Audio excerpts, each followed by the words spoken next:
Good evening. I'd like to call the October 7th special board meeting to order for the purpose of filling the board vacancy in Cherry Hill Township, Region 2, created by the resignation of Dr. Paul Ballston on September the 9th.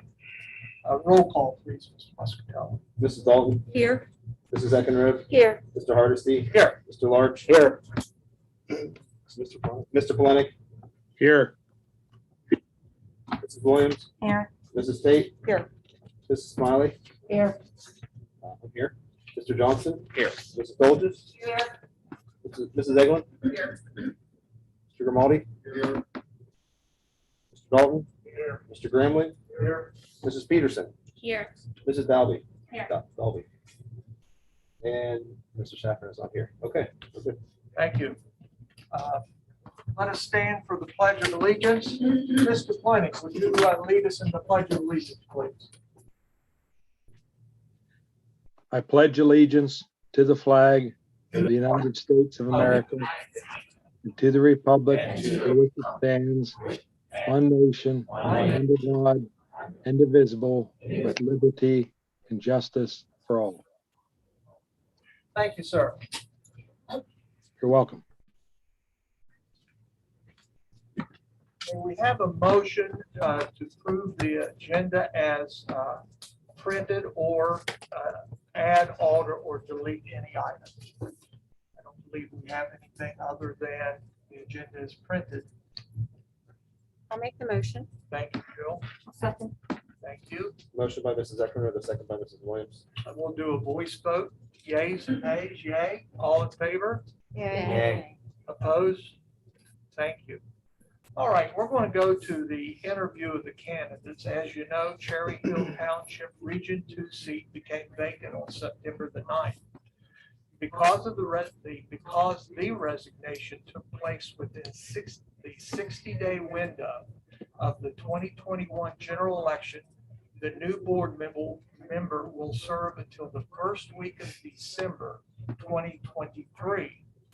At this time, we will interview the citizens Cherry Hill Township 2 that have indicated via application that the applications were properly received by 3 p.m. Monday, September 27th at the district office. We will proceed following Board Policy 004, Membership and Administration Regulation 004-AR-001, filling board vacancy. In part, the board policy states all candidates' interviews will be at an advertised meeting open to the public. Only one candidate will be present at the room during each interview. We have an exception that is required at this time for our solicitor, Mr. Ron Safran. Mr. Larch, as a current board member, will be in attendance during Mr. Rainey's and Mr. Swartz's interviews, as he is obliged to quote on this vacancy. Each candidate will be allowed 2 minutes to make an opening statement. Each board member will ask the same questions to each candidate. The questions were part of the application packet, and therefore each candidate has had time to prepare. No other questions can be asked, as each candidate must be asked the same questions. The Board of School Directors will deliberate at an advertised public meeting regarding the selection of a candidate to fill the vacancy. A majority vote of the seated board members, meaning 5 votes minimum of the 8 members present, will be required to fill a vacancy. The applicants are in alphabetical order: Mr. Ronald Larch, Mr. Sean Swartz, and Mr. Jody Rainey. Each applicant is a verified resident of Cherry Hill Township. The candidates will be interviewed in alphabetical order. Board members, the questions are assigned as follows. Question 1, Mrs. Dalton. Question 2, Mrs. Eckenrode. I'll do question 3. Mr. Larch, you'll do question 4. Mrs. Smiley, section 5. Mrs. Tate, question 6, Mr. Polinick, question 7, Mrs. Williams, question 8, and Mrs. Dalton will also do question 9. During Mr. Larch's interview, I will also ask question 4. It is our intention that the Cherry Hill Township Region 2 will have a new board member by the close of our special business meeting this evening, or at the latest, our regular business meeting Thursday, October the 14th. After the interviews, all candidates will be invited to join us for our deliberations. Any questions by the candidates or the board members as to the process? All right. If not, Mr. Larch, if you would take the hot seat there, and Mr. Rainey and Mr. Swartz, if you would take a seat in the foyer, we'd appreciate it. We will call you in turn.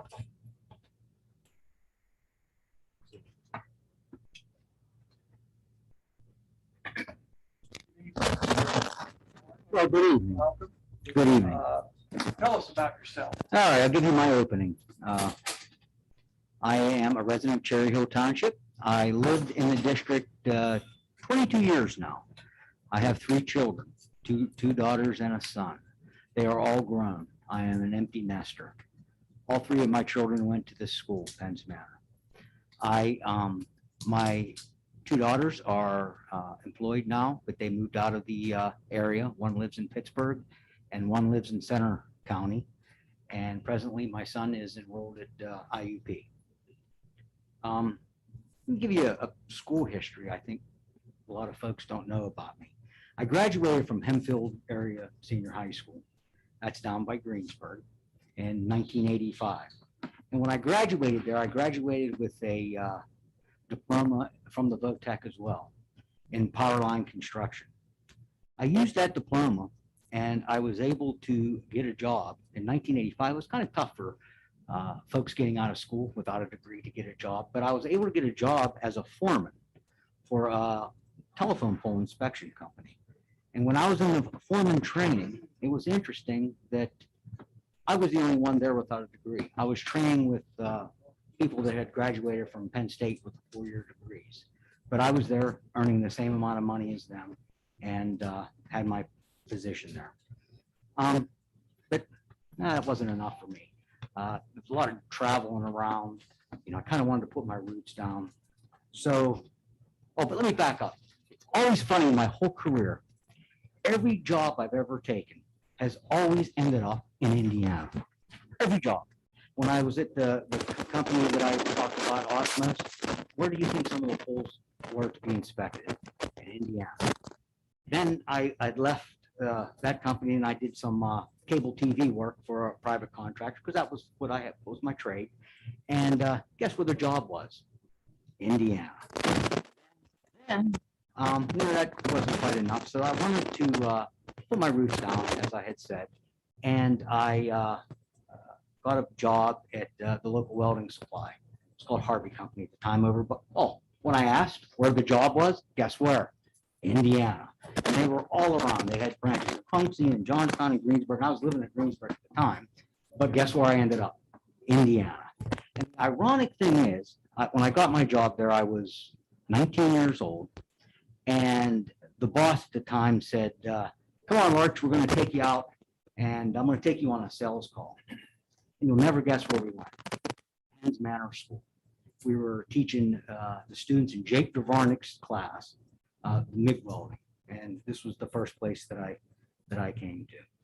So anyway, so I worked my way up through there and I ended up being a manager there at age 25 and then moved on, became an account manager, had my own business for a while, a supply business.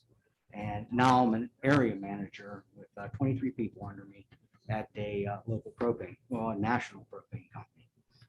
While I was doing all this, I started my own business, a self-storage business. We started with 9 units in Mahaffey, and currently we have over 500 units in 3 different counties. So we've expanded that as well. And the reason I'm telling you all this is just to show some of the things that I could help the board with. That's me. Thank you. Ms. Dalton, you begin. Good evening. Why are you interested in serving on the board of school directors? That is a good question, and I get asked that more often than not by all kind of different people. But you know, one time I was at a representative's meeting. Somebody told me, "Ron, get out of the cheap seats and get involved." I did. And you know, there's so many challenges. You know, I was content to, you know, since I lost the primary, just to get back into the cheap seats and go from there.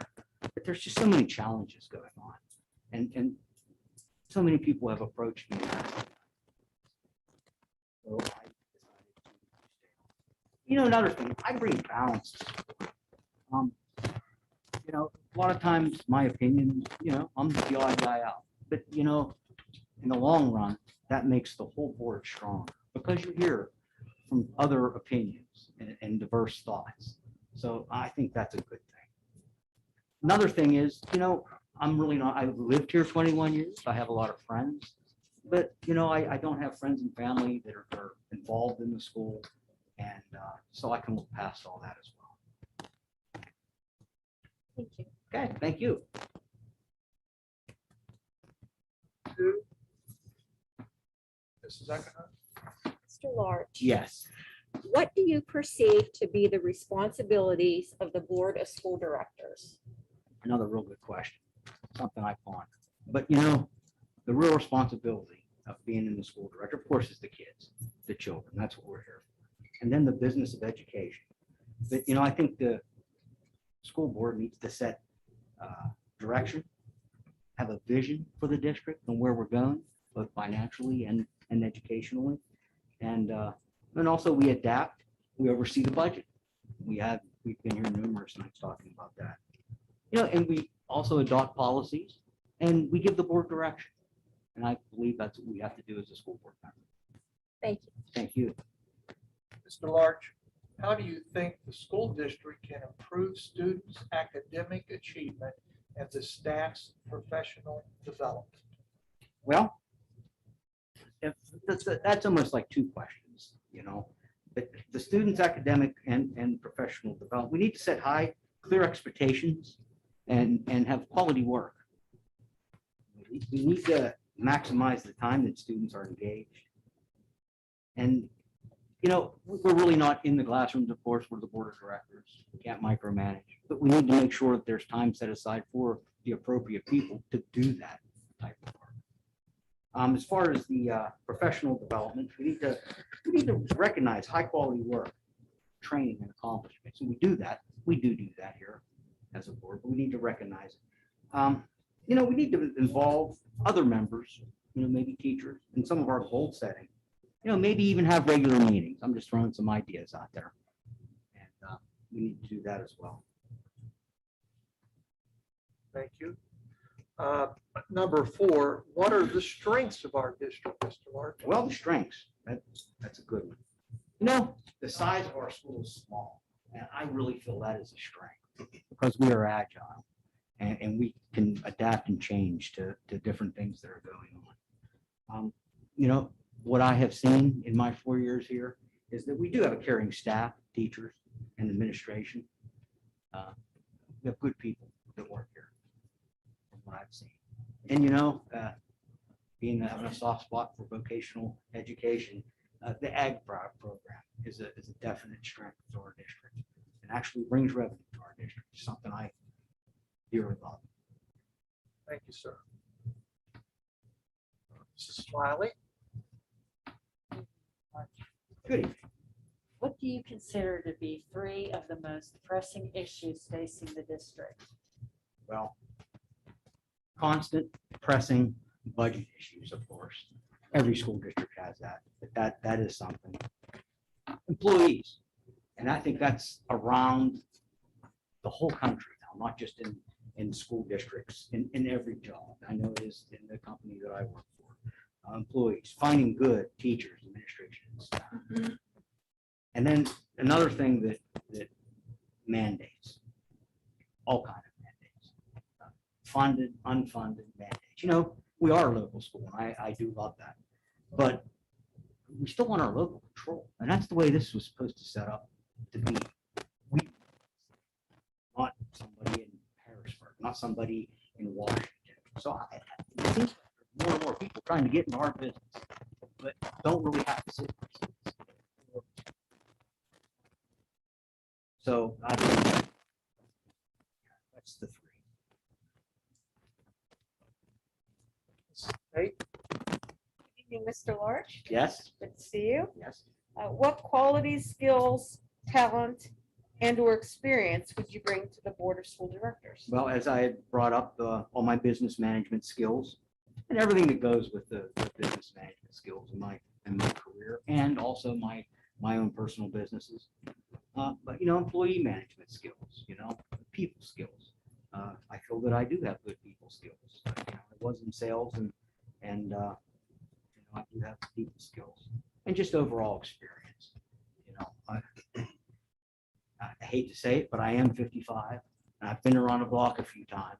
So I do have experience, both professional and personal experience, that I can bring to the board, and I do.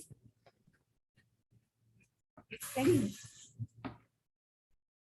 Mr. Plinick, question 7, please. Mr. Larch, if you were faced with a tough issue as a board member, such as raising taxes or cutting programs, what kind of data would you need to help you make your decision? Well, it all depends on what the problem was. If it was a budget problem, I would need budget information. If it was a legal issue, we would need to confer, or I would confer with Mr. Saffron to get any information that he has. If it's policy, I would need to see what the board policy is, and maybe ask Darren or Josh. And as far as that goes, whenever we do come to the meeting, it seems like all the information is laid out for us. So, and then we can question. So, as far as what kind of information, I think it all depends on what the problem is and where we would go for that information. But definitely the tools are here for us to do that. Thank you, Mr. Larch. Thank you. Mrs. Williams, please. Hey, Mr. Larch. What do you believe would be your biggest challenges as a board member? Well, my biggest challenge, I would say, is trying to convince some of you to think the way I do on certain issues. I mean, that is my challenge. But, another challenge that I have, and I am working on, some people call it a challenge, some people call it a gift, but I'm pretty direct, and I pretty much say what I think. At the end of any meeting, you're not going to have to go home wondering what Ron Larch thought about any particular subject. But I think my problem is I'm a little bit too blunt. So I need to work on that. And I am trying to work on that. That would be a problem that I would have. Thank you. Thank you, Mrs. Williams. Mrs. Dalton, question 9, please. Yes. What are the biggest challenges facing public education today?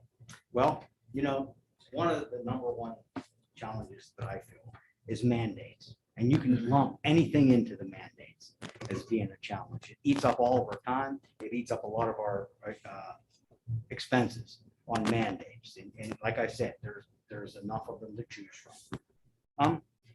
Another challenge facing public education, and I do feel this, is some students' attitudes and behaviors could be disruptive to the educational team.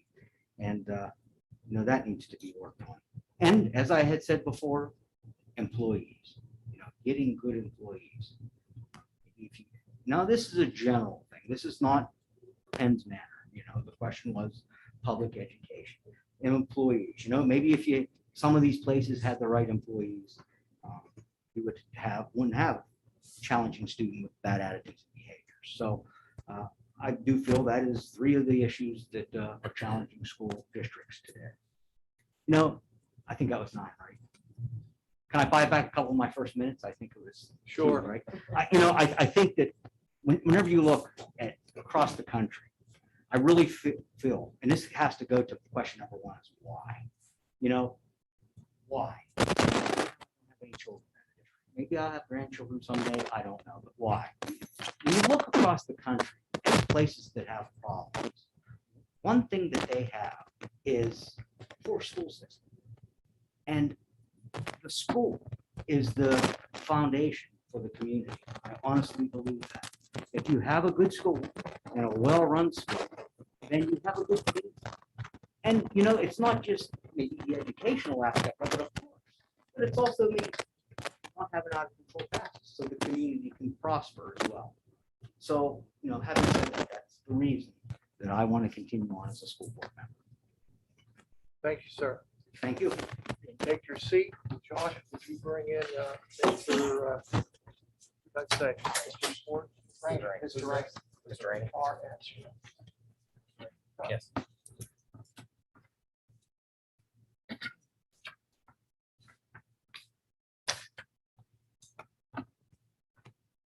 So your own question. Yes, I got it. What is it? Why do you want to run against me now?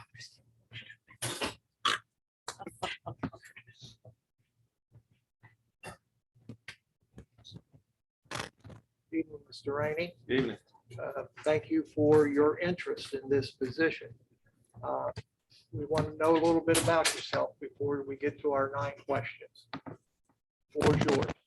I've been a lifelong resident of Penn Run, Cherry Hill Township, so I've been a resident of the district for 52 years. You know, obviously a 1987 graduate of Penn's Manor. I have worked as a public educator since 1991. I have 10 years experience as a classroom teacher. I have 20 years experience as a high school administrator. I also serve currently as the president of the Heritage Conference. I'm also a member of the District 6 Athletic Committee. I also have served as an officer for the Indiana County Secondary Principals Association, probably for the 14 years I've been a member. In addition to that, outside of that, I'm the fire chief of the Cherry Hill Township Fire Company. Serves the first primary service fire department for this facility we're setting in right now.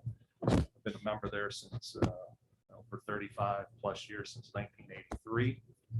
And on top of that, married a 1989 graduate of Penn's Manor, Christine Stiffy, Christine Rainey, obviously.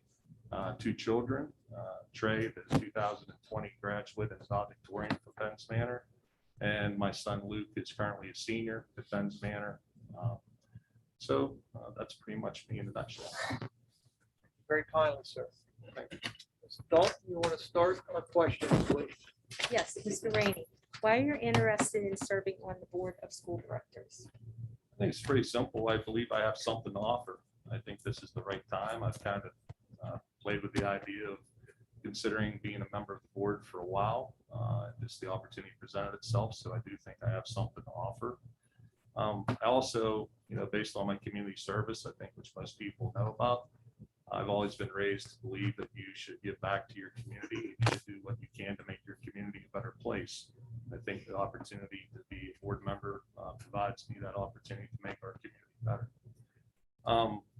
I also think that my personal and professional experiences, my knowledge of the community, plus my knowledge of education, and positions I've held and situations I've had to deal with throughout my life as a professional educator, gives me some unique perspective that I can bring to the board.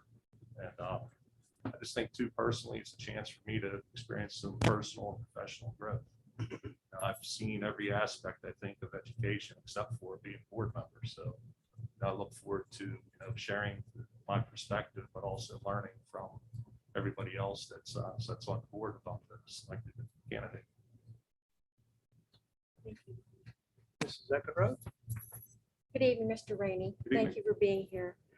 What do you perceive to be the responsibilities of the Board of School Directors? I think the technical one I looked up is planning, setting policy, and evaluating results. But I think as a board member, I think the personal responsibility should be to become knowledgeable, to research kind of any and look at our policies and administrative regulations as it relates to any question in front of us. So I think gathering all the information that's available I think to make an educated decision, I think is important. I think that listening attentively to everybody that holds information that can help the board make a decision is also very important. I think asking questions, and this is one thing I truly believe strongly in, I think is weighing the intended and unintended consequences of any decision that we make.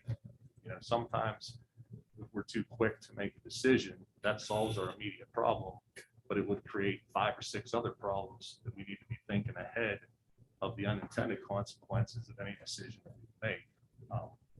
And I think too, I think that we need to be ethical and consistent with the mission of the district. And then I think the major goal we should have is to remove barriers from students and staff that help them to achieve their maximum and not to micromanage. Thank you very much. Thank you. Mr. Rainey, how do you think the school district can improve students' academic achievement and the staff's professional development? Okay, this is a passionate one for me. I think first, I just want to make sure we all work off the same definition. Achievement, most of you know, achievement data or achievement for schools is measured through your number of advanced and proficient students. So when you say, let's say you take a PSSA, and let's say in math, and 70% of the students are proficient in advanced, that's achievement data. Okay, but the data that we don't look at enough, in my opinion, is growth data. So, and I guess so for me is how do you raise achievement? Okay, would be to first look at and help students grow. So what you see, if you look deeply enough into the growth data, is the kid maybe in 4th grade was below basic, and he takes a PSSA exam again in 5th grade, obviously. And let's say he grew, but he's still at a basic level. He's not going to appear on your list as a student that achieved. But the question is, did he achieve? And he did. From where he began to where he is in that particular part of time, he would have grown and he would have, in my mind, achieved. I think it's important to look at that and celebrate that because it says 2 things. It reinforces a student in the fact that his effort has mattered and he has grown and he is on his way to proficiency, meaning he's on his way to the achievement standard or the achievement target. I think it also reaffirms with teachers that the strategies that they're using in the classroom are effective. If we see no growth or negative growth, that should tell us something that the strategies that we're using in the classroom are not effective. And so I think that how do we do that as we teach, it kind of ties into the next part of professional development. Is that the second part of the question? Yes, sir. Yes. So I think if you look at data, I think that professional development has to start with making data-informed decisions. Ed Insight, I'm not sure if the district has Ed Insight. That's a great data warehouse. It warehouses all kinds of information on students, test scores, attendance, past grades, past discipline, past whatever. It's there. You can look at longitudinal data in that way. But I think that by giving the teachers the tools and the staff the tools to look at the data, teaching them where it is, how to utilize the data warehouse system, to then teach them how to look at the data to make inferences and use that data to drive educational decisions, and then to use the data to measure our effectiveness and the strategies that we're using, I think is the key. And that's the very first step, in my opinion, of professional development. Mr. Larch? What are the strengths? Well, hello there. How are you today? Good. How are you? Good. What are, I was thinking about everything you were saying. What are the strengths of our district? I think the strength of any organization are people. So I would say students, staff, parents, community.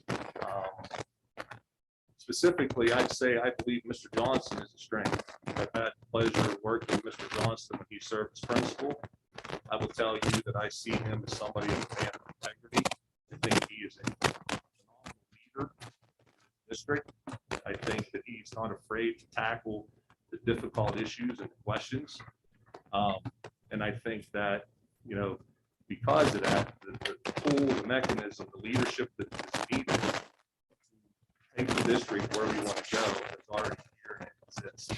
But I also think that you have a lot of people in the community that support this district. I know they believe in this district, they support the kids, and ultimately that's what we're here for, is to provide, to remove barriers from our staff that help our administration and our teachers to help service kids and help each kid grow to their potential.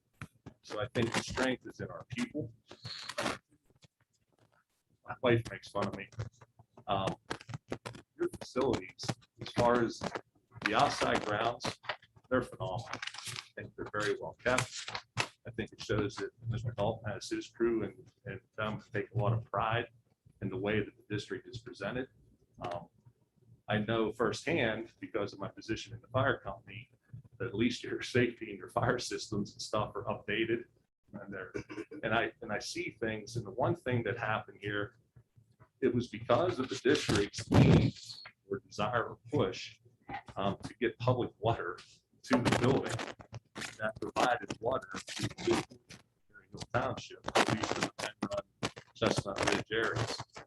I will tell you, the fire chief, that hydrant system, and I know it was put in because of the efforts of this district, has saved a business and a home that's set very close to this district that are still being occupied because of that public water system that the district pushed for. But I think that our second strength is we have the facilities, the physical plant, and the facilities that create the environment we need for success. Funny, communication. I know that a lot of times there's a lot of communication that comes from the district. I also think it's a challenge. It's a strength, but it's also a challenge because you have, my kids tell me all the time, Facebook is for old people. And I think so that's okay. I'm old, so that's good. I get the communication.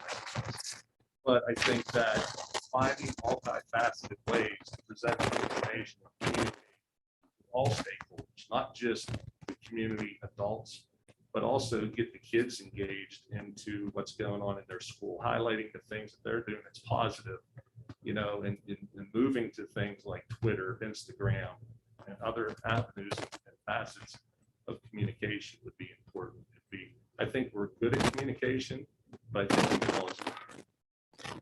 Thank you. Thank you. Yeah. Ms. Smiley. What do you consider to be the three most pressing issues facing our district? I think the first is maintaining in-person learning in a safe environment, but also one that where the instructional programming is rigorous and effective in helping kids grow intellectually, socially, and emotionally. That's a challenge. It's been a challenge for about 2 years. So, you know, I think that, you know, maintaining in-person instruction is great, but we also have to make sure that it's effective in helping our students grow and reach their full potential. I think navigating mandates, unfunded and funded. Obviously, mandates put a fiscal strain and a human resource strain on the district. So I think if you couple that with the need we're going to be faced here soon with having to find a business manager that's competent and capable, I think that would be a major challenge for the district. And then I think I go back to the strength, communication.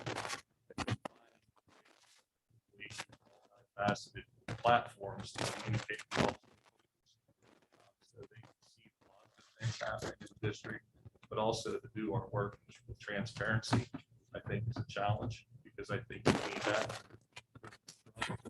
and confidence and what is going on in the district.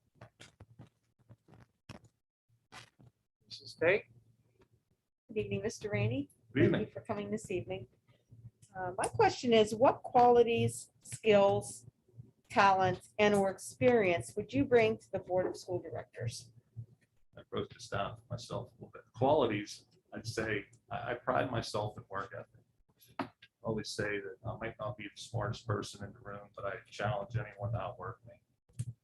We work tirelessly to get to the goals that I think we need to get to. So my work ethic, I think, is my greatest strength. honesty, sometimes maybe brutally honest, but I'm honest. And I think I do what I do with integrity. So I think those are my three best qualities. I think that skills, I think I am a leader.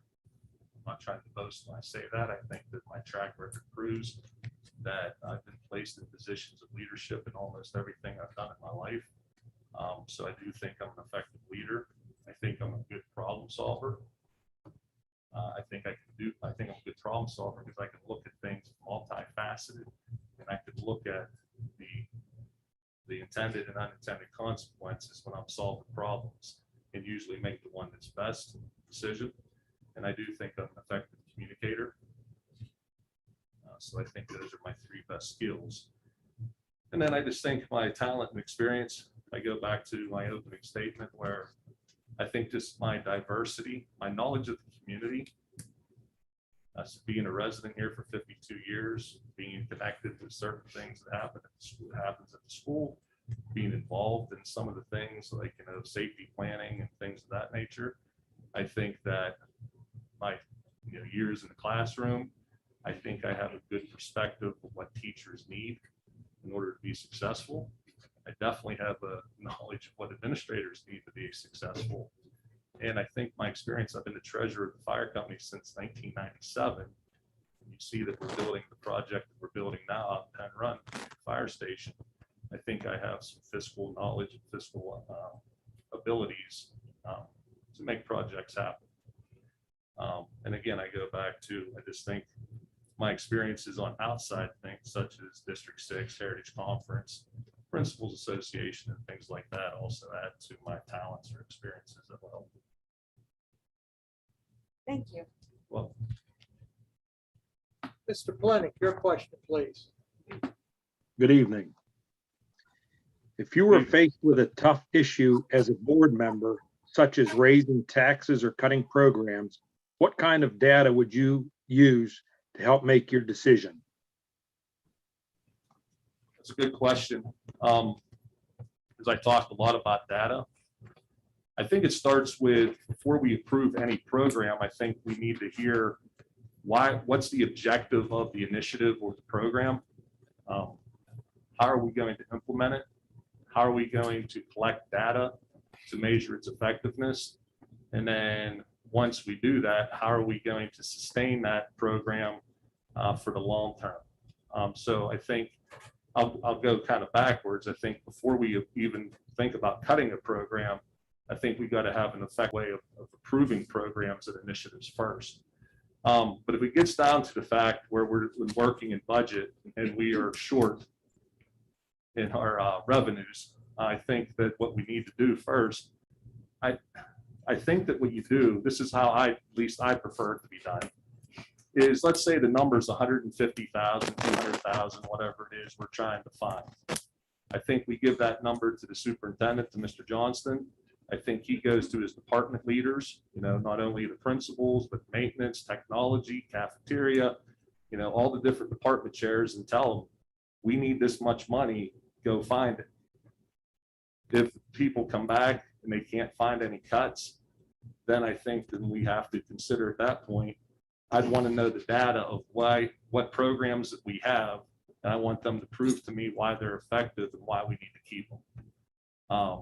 If that gets to the point where they convince us that those programs are effective and we need to keep them, then at that point, I think you need to consider the possibility that we may need to raise taxes.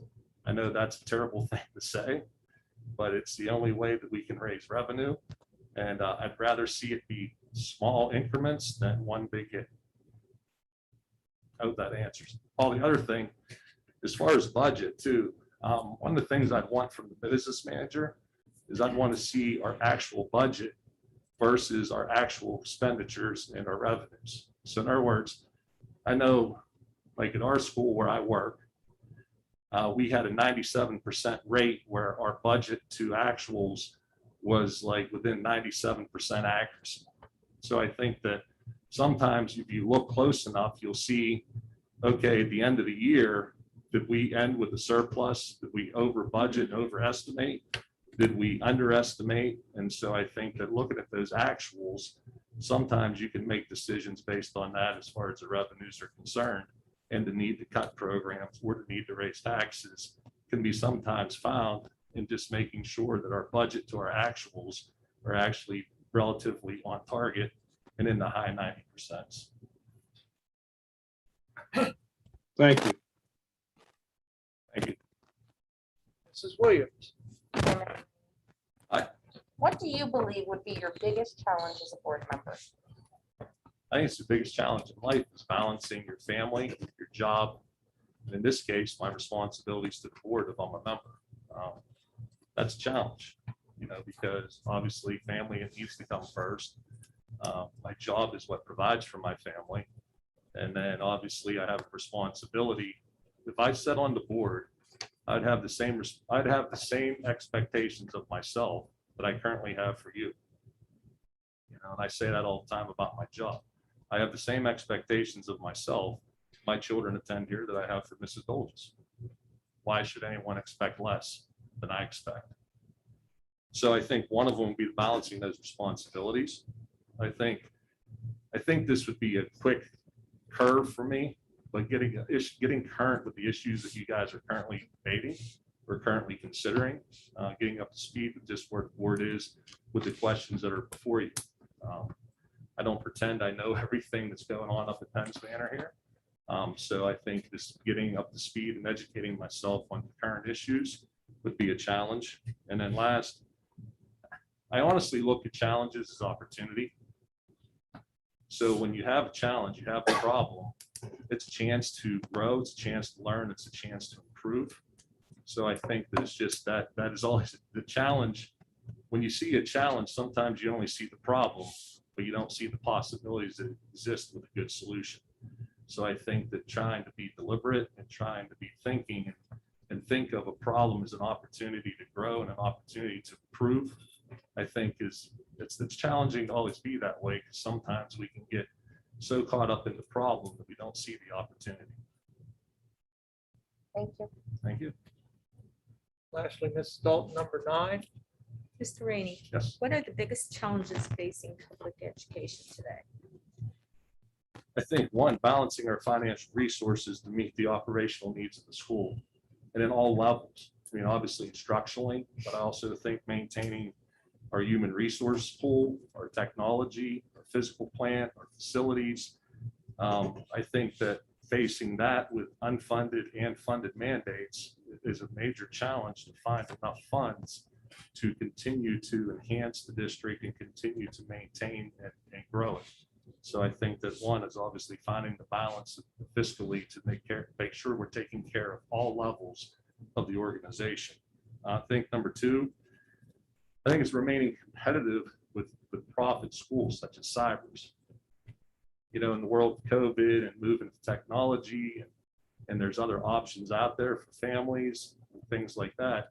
When a lot of people I think realize that when a child does go to a cyber school, that's at the cost of the district. So we've got to be competitive, we've got to be innovative, we've got to find ways to make sure that we're keeping the students of Penn's Manor in Penn's Manor. And then I think just maintaining the meaningful in-person instruction for the students of the district. And that kind of goes hand in hand. But I see those as the biggest challenges facing education immediately right now today. Thank you. Thank you, Mr. Rainey. Thank you for your time. I appreciate it. You would step out, we appreciate it. We'll call you back in. Thank you very much, sir.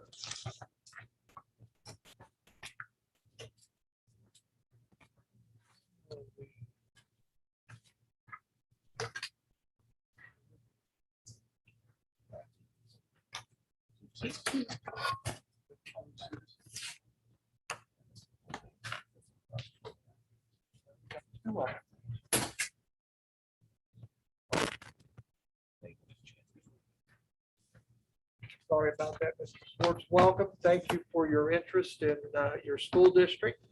We're going to give you 2 minutes or what it takes for you to tell us about yourself. And then the 9 questions that each board member is going to ask. And we will do that. And the floor is yours, sir. Mr. Hurst. I just wanted to give you, it won't take 2 minutes, a little introduction of myself. I've lived in the Vance Manor School District now for 28 years, almost 29. I was born in the North Hills of Pittsburgh. Quaker Valley School District is what I went through as a student. Moved here in May of '91. Lived in Indiana Borough for 1 year, and then moved into the township and have been in Cherry Hill ever since. Been married to my wife Veronica for 22 years now. We have 2 children. Our oldest, Megan, graduated in 2020 from Pence Manor. Andrea is a sophomore here.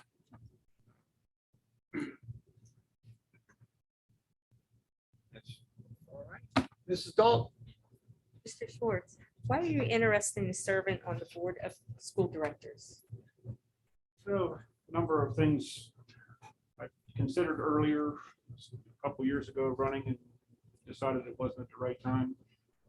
Honestly, last month being at the meeting and seeing that the opening was there, it was just, in my mind, as a Christian, it was the Lord telling me it was my opportunity to try to make a difference. I feel I have something that we can offer.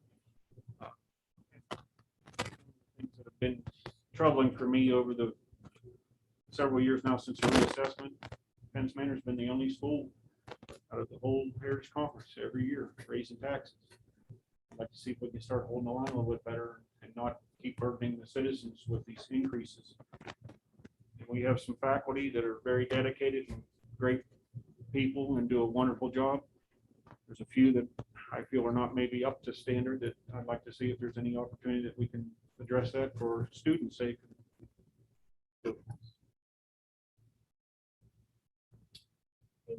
Mrs. Econo? Hi, Mr. Schwartz. Thank you for being here this evening. My question is, what do you perceive to be the responsibilities of the Board of School Directors?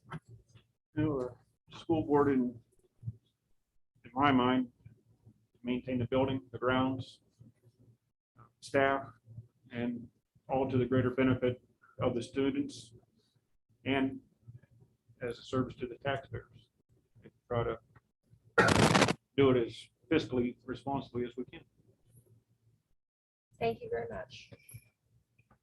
Mr. Schwartz, how do you think the school district can improve students' academic achievement and the staff's professional development? Start with in the fall, positions become available, the best possible candidates you can get. Also, by allowing the faculty and staff the opportunities to go to different training options and things like that, they can continue to improve their abilities to apply their given means of teaching. Thank you, sir. Mr. Larch? Yes, thank you for being with us this evening, Mr. Schwartz. What do you perceive are the strengths of our district? You know, we have, in my opinion, one of the nicest maintained facilities. Walking into the school, it's has a nicer, more modern look to it than some of the other school districts have. It's been well taken care of over the last few years with the upgrades to both the high school and the elementary. We do have a dedicated staff, and we do have a very dedicated community to the school. I think that's some of our strongest assets.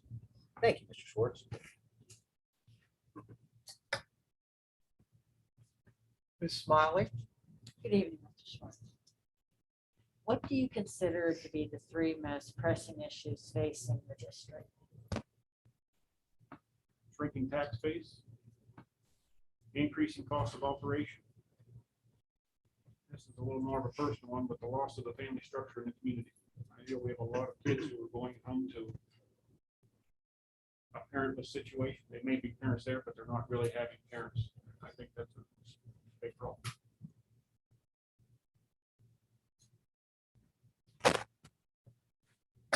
State? Good evening, Mr. Schwartz. Thanks for coming this evening.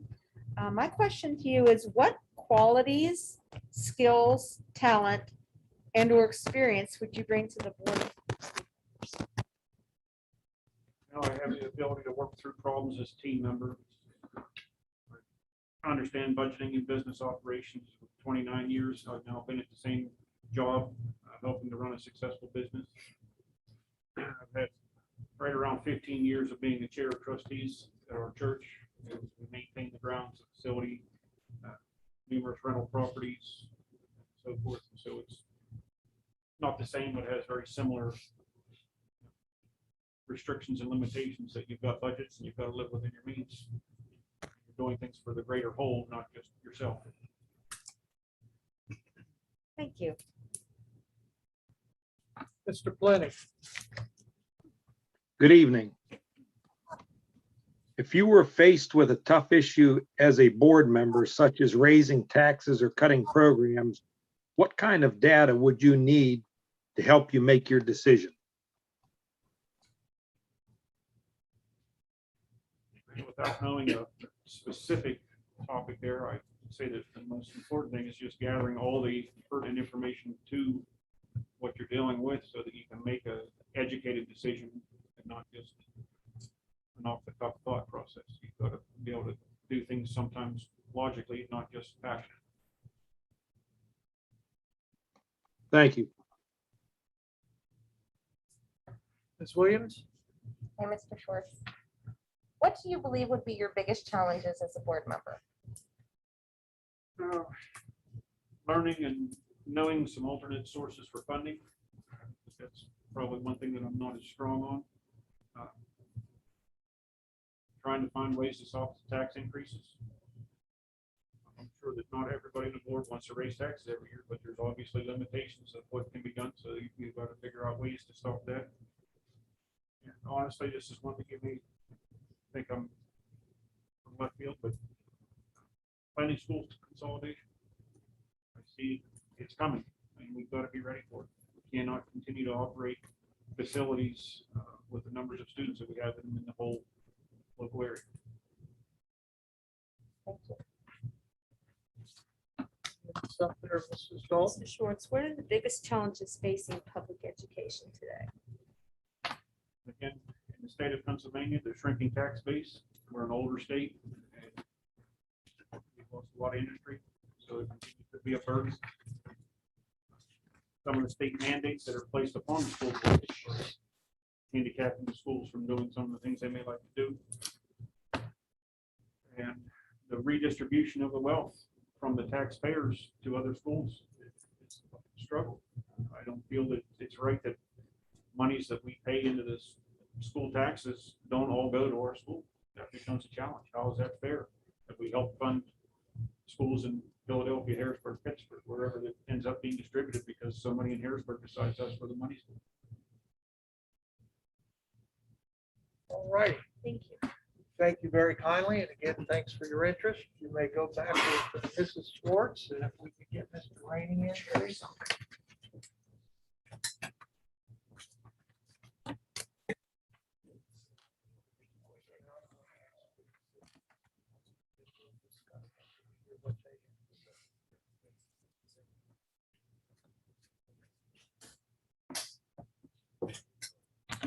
You can leave that open, sir. Thank you very kindly. Have a seat. Item 4 on our agenda this evening is citizens' remarks regarding the board vacancy. We have space on down just a little bit after we have our selection made for other remarks, general remarks. So does anyone here wish to talk to the board concerning filling this board vacancy? Okay, thank you. Now it's time for us to deliberate over these 3 candidates to fill the unexpired term for Cherry Hill Township, which is Region 2. Again, this position will would last till the reorganization meeting in 2023. So anybody want to discuss or let's talk about these folks. Anybody want to start the discussion?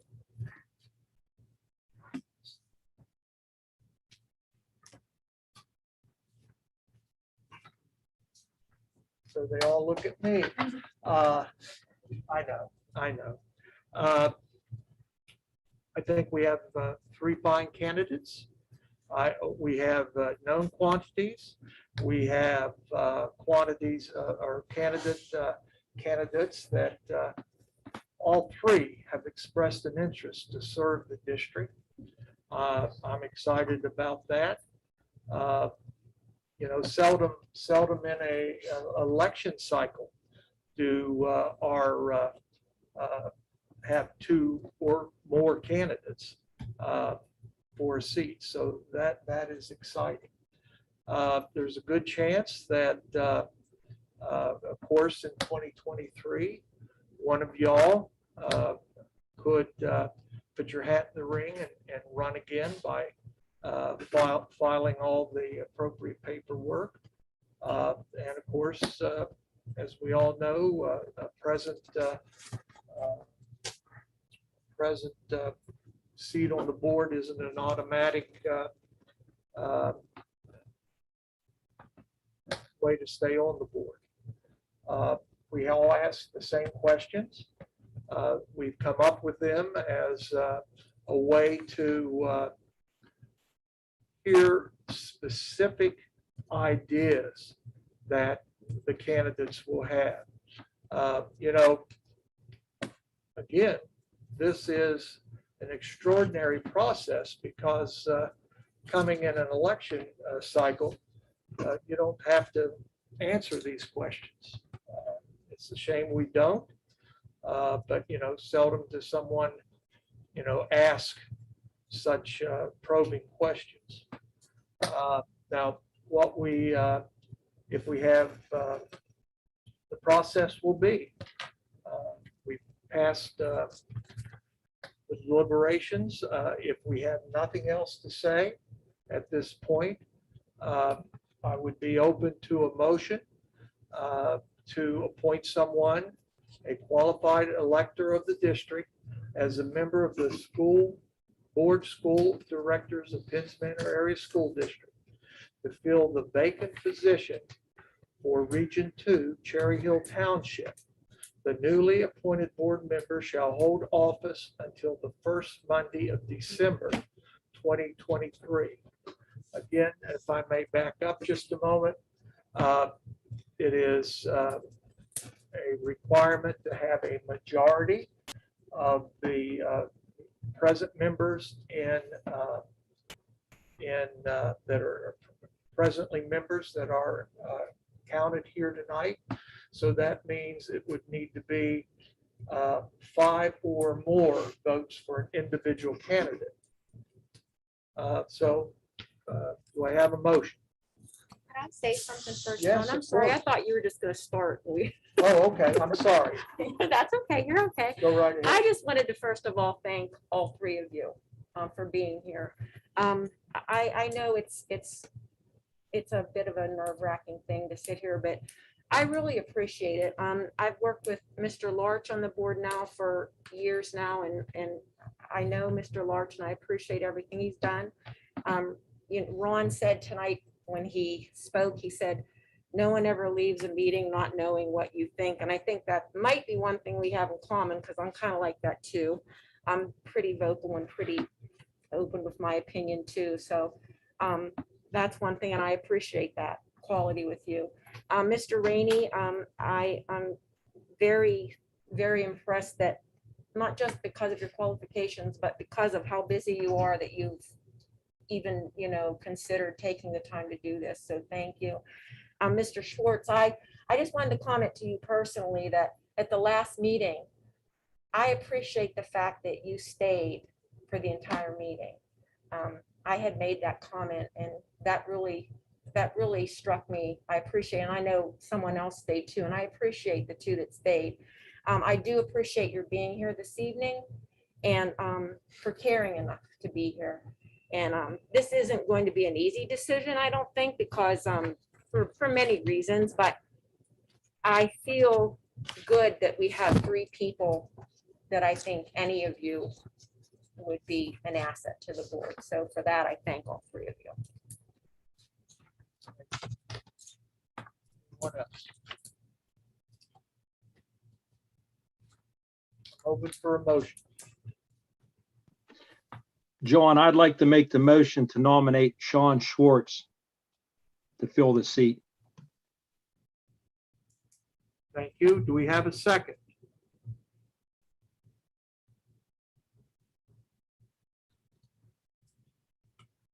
We have a second. Hearing none, the motion fails.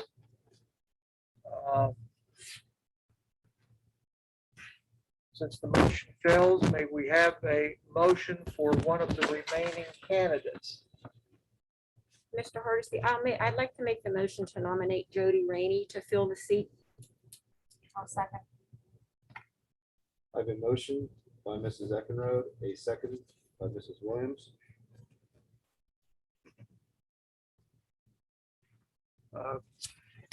Questions or concerns? Let's have a roll call vote, Mr. Muscatello. Mrs. Dalton, Yes. Mrs. Eckenrode, Yes. Mr. Hardesty, Yes. Mr. Larch, No. Mr. Plenick, No. Mrs. Williams, Yes. Mrs. Tate, Yes. Mrs. Smiley. Yes. Motion carries. All right.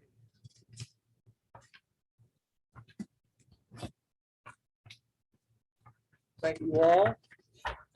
Congratulations, Mr. Rainey. I hope you know what you've got yourself into. Welcome to the Pitts Manor Area School District Board of Directors. As a duly appointed school director, you will serve without pay. Maybe we should have answered or said that first.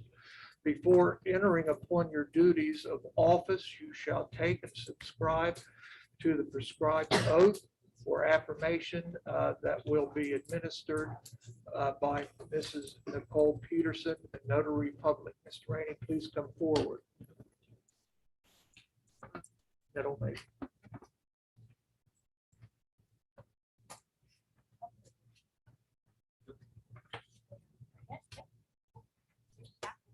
I, Jody Rainey, Jody Rainey, do solemnly swear do solemnly swear or affirm that I will support, or affirm I will support, obey, and defend the Constitution obey, and defend the Constitution of the United States of the United States and the Constitution of this Commonwealth, and the Constitution of this Commonwealth, and that I will discharge my duties and I will discharge my duties of my office with fidelity. of this office with fidelity.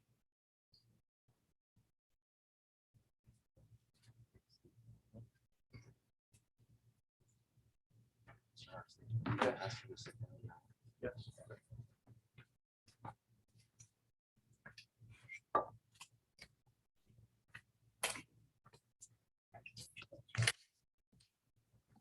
Mr. Rainey, we will have for you some information, some light reading for you. That includes the Guide Essentials of School Board Service provided by PSBA.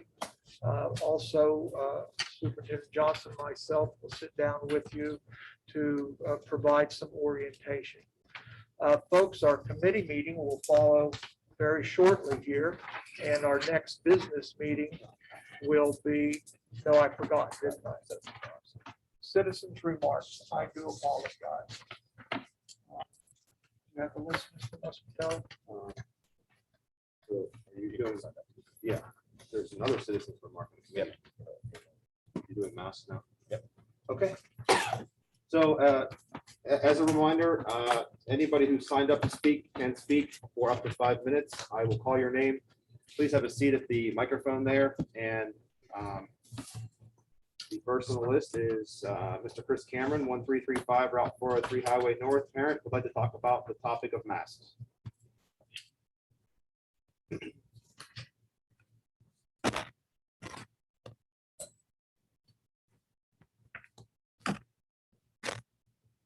Thank you, everybody, and good evening, and thanks for the opportunity again. I know myself and some other parents were here prior to meetings. I have here, and I'm just going to be reading from this, a petition here to the Penns Manor Area School Board to conduct a special meeting.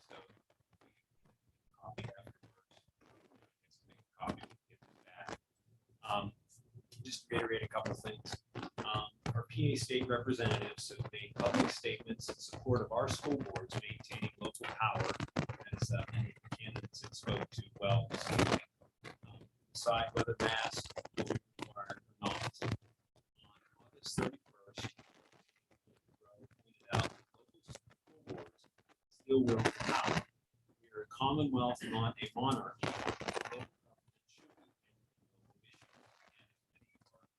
Spoke well to tonight. Legislators from York and Adams counties announced on August 31st our locally elected school directors have weighed all of the options, consulted with students, parents, teachers, administrators, health experts, and taxpayers to make these difficult decisions in the best interest of their community when creating school health and safety plans, as our district did already have in place. Fortunately, the school district, these local plans created are still valid. A number of weeks ago now at this point, the Secretary of Education, Ortega, said that there would be no funding cuts for decisions locally elected school directors make on their own school district. This is a PA Department of Health order. According to numerous PA representatives, this is not enforceable, and therefore there will be no penalties for non-compliance. The Department of Education's frequently asked questions are only recommendations, not requirements. As we pointed out before, several school districts in our area are allowing for parental consent. For example, Somerset Area School District emphasizes their cover letter to families and how the order does not prohibit parental exemptions from these masks. They're keeping masks optional. As we've been requesting, we're not saying that they need to be removed. We just want to have the option. Not requiring a doctor's signature if parents present this form.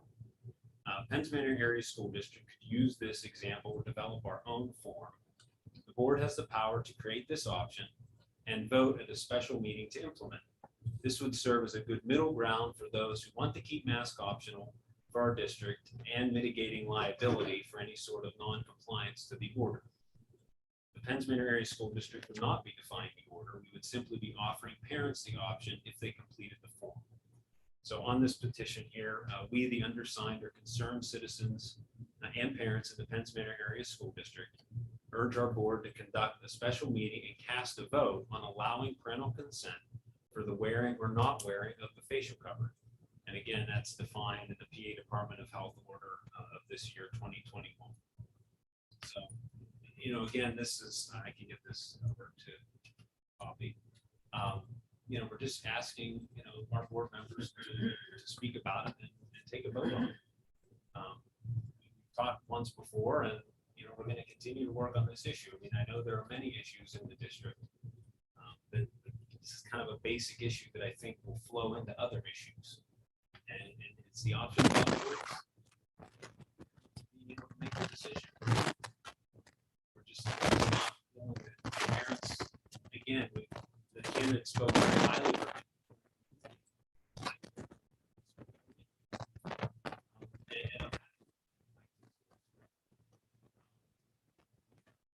It's that feel that our hands are tied as parents, and that our requests are falling on deaf ears, that we're just not getting any kind of response from the board about this.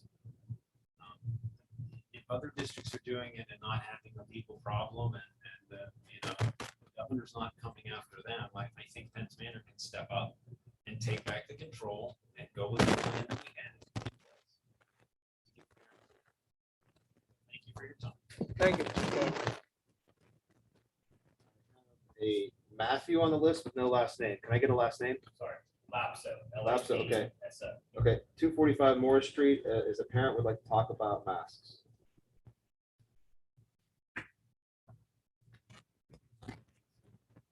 Remember here again on behalf, well, I'm only here on behalf of the kids.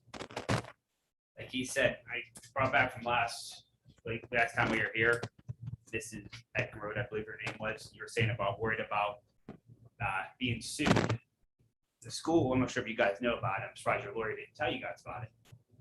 Department of Health threatened, I know you guys probably got these letters. Department of Health threatened the school board members of individual liability. This is nonsense. This is all under the paper. Under Pennsylvania law, school district and school board members have broad sovereign immunity, which means the schools and school board members generally cannot be sued. That's under code 42 PA DSA 8521, which I gave you guys. I emailed everyone. You got the copies. I hope you guys look at these copies and you asked your lawyer about different things on these. It also goes into school district where school board members only lose sovereign immunity in 10 different situations. I'm not going to go through all 10 situations. You guys can look at it. I don't know which I do. Hope you do. None of these 10 apply to school board members' decision on masking. So you guys are basing your decision just because you guys are afraid to get sued or if something's going to happen legally. You guys are all covered under sovereign immunity. There are actually codes. In fact, there is no situation in which any school board member has ever been liable for a policy decision. Policy decisions fall squarely with sovereign immunity. Therefore, schools and school boards are therefore protected by being sued from COVID cases by sovereign immunity. Basically, what we're trying to say here, if you guys are afraid of that, we need to, basically, I just want to say, give you guys that option saying, don't be afraid. Yeah, I know none of you guys are cowards. It's not time to be cowardly about situations. It's to take a stand, take responsibility to lead this up to the parents. I'm not asking any of you guys to say this is right or this is wrong. Like my colleague said back there, let the parents decide. Let them just put something out, we have signed papers. We're willing to do that. We're willing to work with you guys. We don't want to come against you guys. I hate being here every week discussing the same topics over and over, not being like we're being heard. We're just asking, like you said, put it right in different school districts are doing it. And that's all we're asking here. And,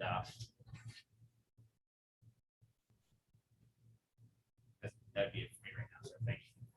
Thank you, Mr. Lapso. And last on the list is Mandy Frampton, 1030 Sage Street, Clymer. Parent would like to talk about masks. Not really about masks. I came from my son's football game, so I was running and I wasn't thinking. It's actually another petition requesting for Mr. Hardesty to relinquish his school board officer position. Mr. Hardesty acted unprofessional on September 9th, 2021 during the school board meeting. This meeting was live streamed on the official Penns Manor Area School District YouTube channel. Mr. Hardesty aggressively slammed his gavel with such force that it was projected across the table and onto the floor. In response to a parent's comments, Mr. Hardesty shouted, "No, I'm a," and I'm not saying the word because I find it derogatory, but it is another word for a female part. The obscene language and aggression displayed was unbecoming of a leader in our school district. This petition here, we are the undersigning, our concerned citizens in the Penns Manor Area School District who urge our school board to request Mr. Hardesty to relinquish his school board officer position and not fill any other officer position for the remainder of his elected term to 2023. Thank you. Thank you. That's it. All right. So our next committee meeting will follow right here. And business meeting will be October the 14th in this room at 7 p.m. This meeting is adjourned. Give time, Mr. Johnston.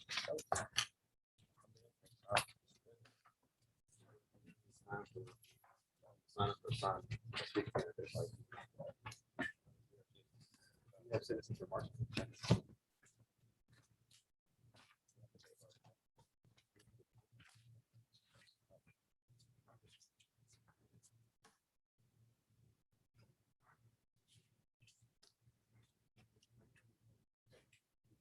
On any other topic? Anybody get?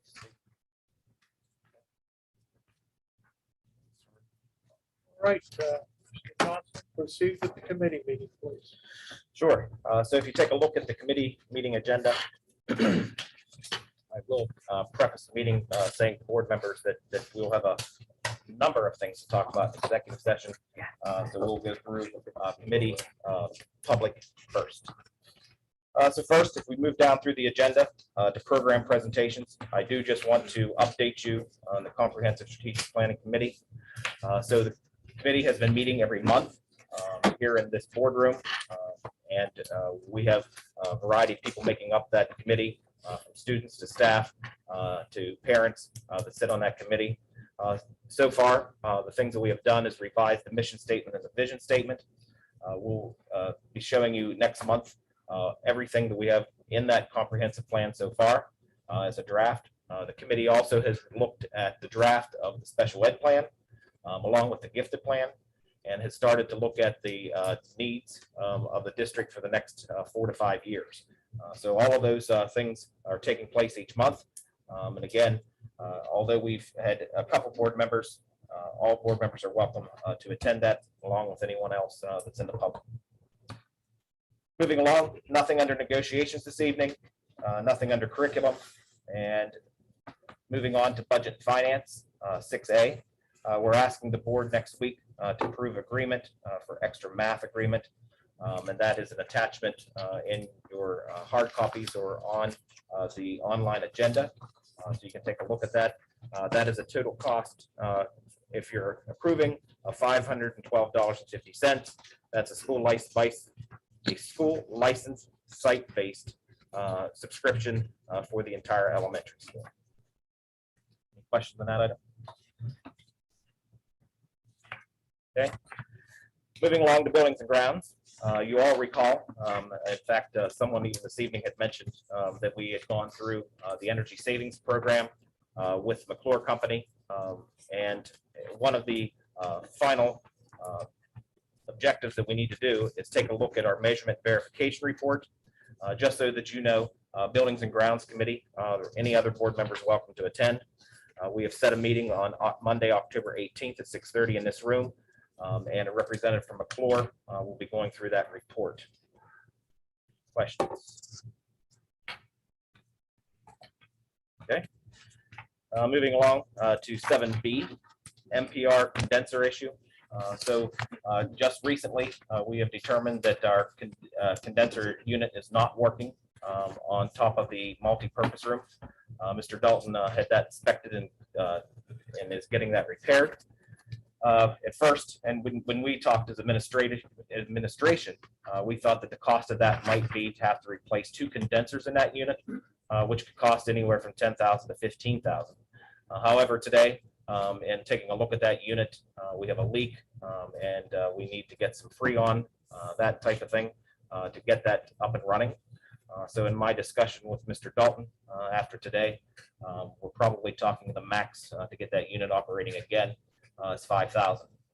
So we're trying to get that fixed before winter because you can't be up on the roof doing that type of work. Thank goodness it held out through the heat. So just so that you know, that's a unit that cools our multi-purpose room.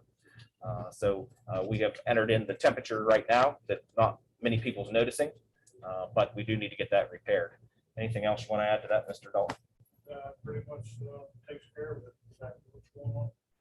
Okay. Questions? Okay. And with that total amount, that will come out of maintenance general fund budget to pay for that cost. Any other questions under buildings and grounds? Okay. Moving along, athletics. We have a lot of athletic positions that are open. So we will talk about candidates in executive session, just for the public to know that next week we do plan to finish interviews and vote on the following. First is to hire junior high girls basketball coach, assistant coach 1. Also, we have 8B to accept the resignation of our junior high girls basketball assistant coach 2 position, which is currently held by Mr. Malosier. His resignation is in your stack of papers or online. Next, under 8C, girls softball head coach. We'll talk about candidates in that that have applied for that position. And again, athletic committee will be meeting Monday to go through interviews. 8D, boys head baseball coach. That is open. Again, we'll talk about candidates in executive session. 8E, girls track and field assistant coach 1. Again, talk about the applicants in executive session. Interviews are Monday evening.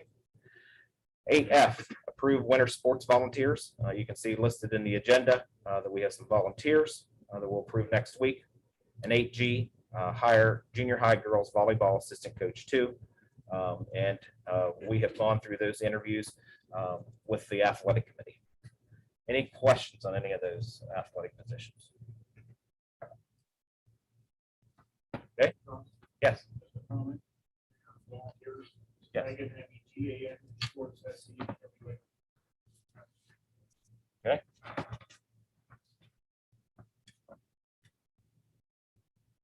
I see that.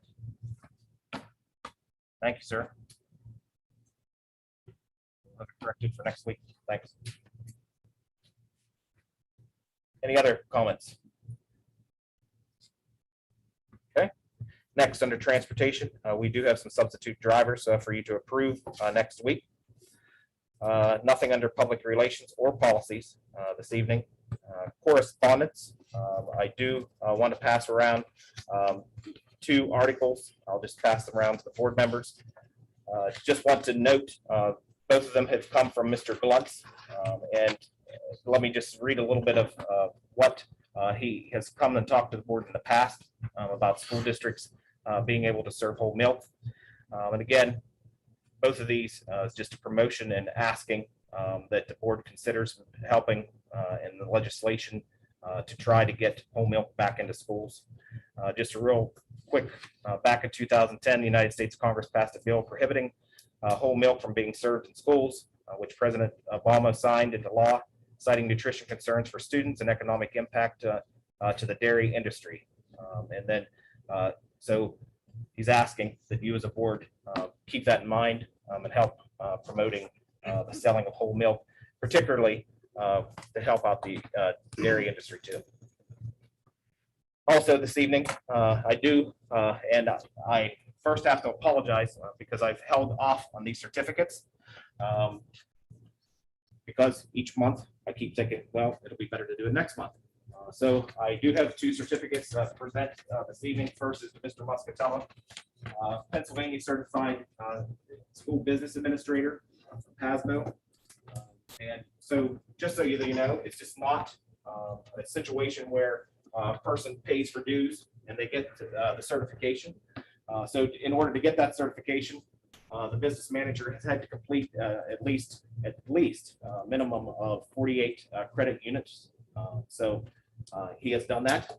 So he has been awarded that for 4 years to be a Pennsylvania Certified School Administrator through PASMO. I also have to say, you can see later on in the agenda that Mr. Muscatello is resigning from as our business manager.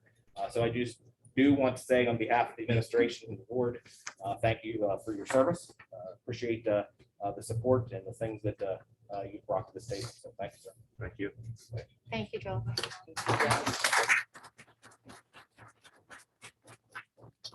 In addition, Nicole, as assistant business manager, is also receiving the actual, let me get this title right because it's a little different. So she has earned the Pennsylvania Certified School Business Specialist certification from PASMO. In turn, to get this particular certificate from PASMO, she said to complete at least 12 credit hours of professional development. So please help me congratulating Nicole to receive that accomplishment too. Thank you, sir.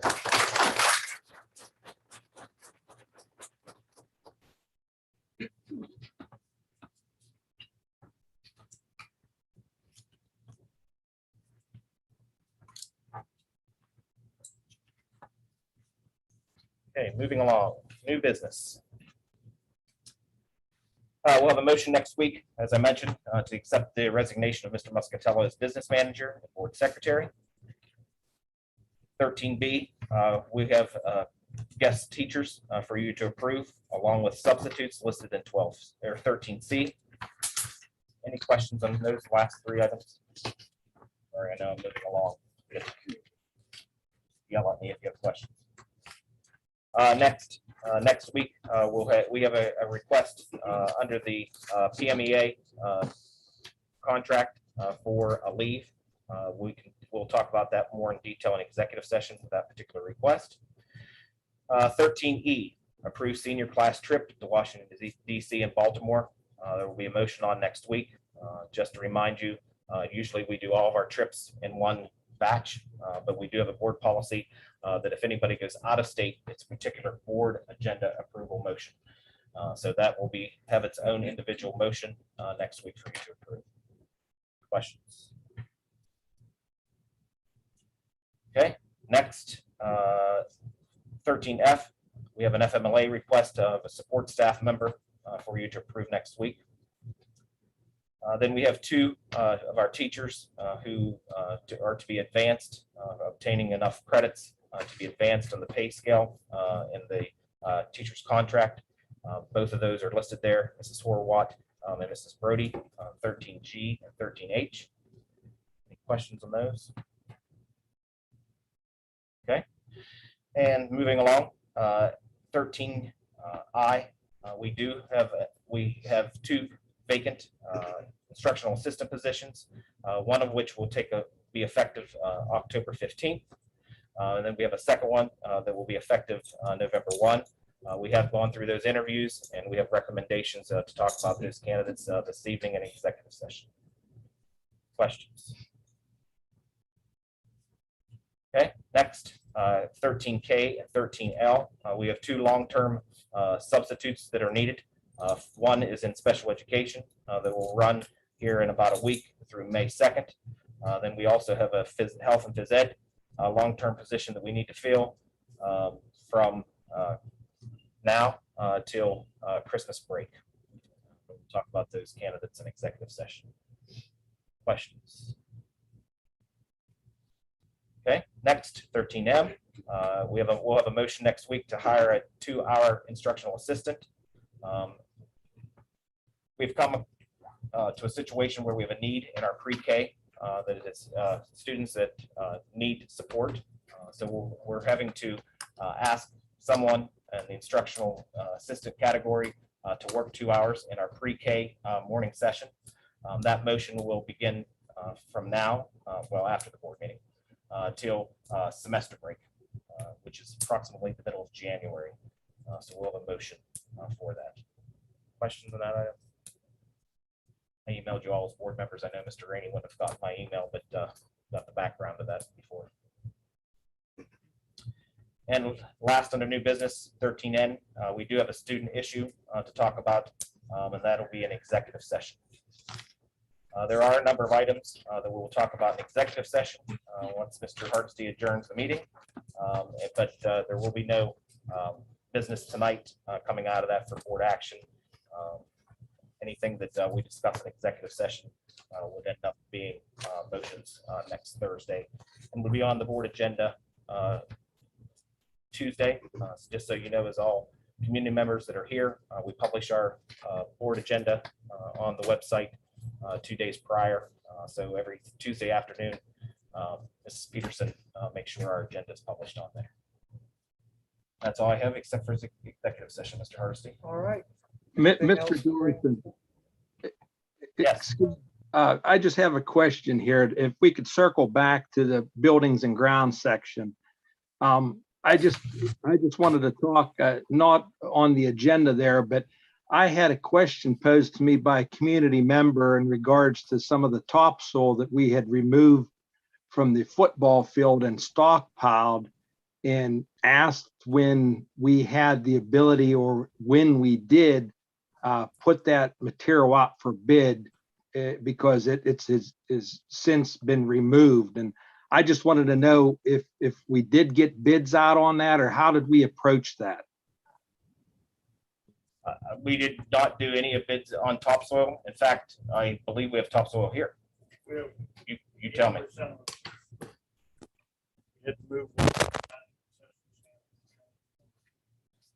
Did you hear that, Mr. Fleming? No, I didn't hear Mr. Dalton near the microphone there. 80% of the topsoil is still here. We had to move a larger pile behind the concession stand in order to place the transformer. And the other pile down below was a couple loads. We wanted to clean that up so we could get the grass growing back, and that was below the other gas well. Okay, so that pile that was down below, I guess with it not being seen, it's elsewhere now on the property. Yes, there's the pile that is down at the end of the practice field. We have those 2 rows that we took off the top, and the remainder is down below the wastewater treatment plant. Okay, that's fine. I just wanted to be certain because I know when we originally had talked about that, there were quite a few interested parties that would be competitively bidding on that if we were to be having that available for sale. So if we, as long as we still have some of that available, that's good. Yes, we do. And when we get to that point, we'll decide how we're going to put it out there so that when we're done with it, we won't have to grade the practice field. Okay, this is committee meeting, so, I mean, to that point, I mean, we've had it laying around. I mean, Mr. Plenick, Buildings and Grounds, do you want us to go ahead and start advertising? I mean, why are we holding it? I have no, I'm not saving it for anything right now. So if you would like, Mr. Plenick, we can move forward and actually advertise now. I mean, I guess there's no point of it laying around here.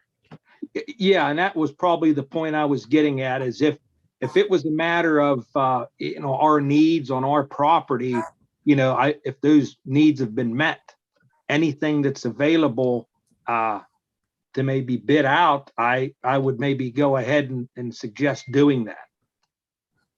Okay, we'll do that. So the practice field don't need it. No. I will speak with Mr. Saffron and get that written up. Thank you. Other items.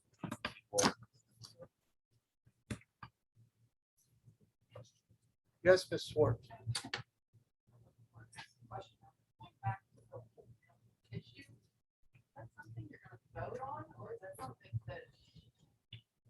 Right, sure. Right now, we're prohibited to do that. So what the articles are about is to help promote, board members would help promote the legislators to go address it because all school districts are prohibited to have whole milk on the line.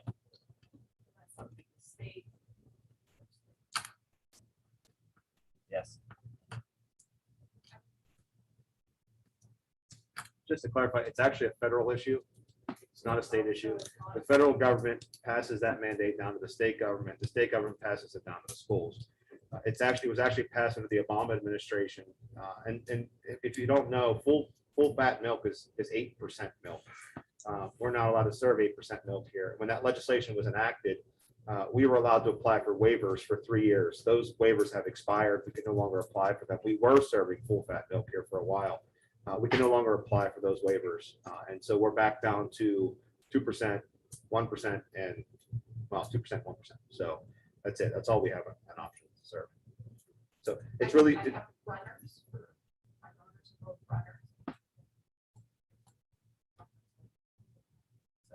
well, we have chocolate milk here, that's for sure. It's just not full fat chocolate milk, which is the best tasting chocolate milk. Anything else, folks? The board? I have a question. The petition that Sandy and myself presented to the school board and those items to the agenda. What's the next step in something? So in order for something to be added to the agenda, board member has to ask for that to be put on the agenda. So is there any board member, I think we're asking for someone to put it out? I will put it on the agenda. Thank you, Mr. Large. Thank you. Both. Both, yeah. Yes.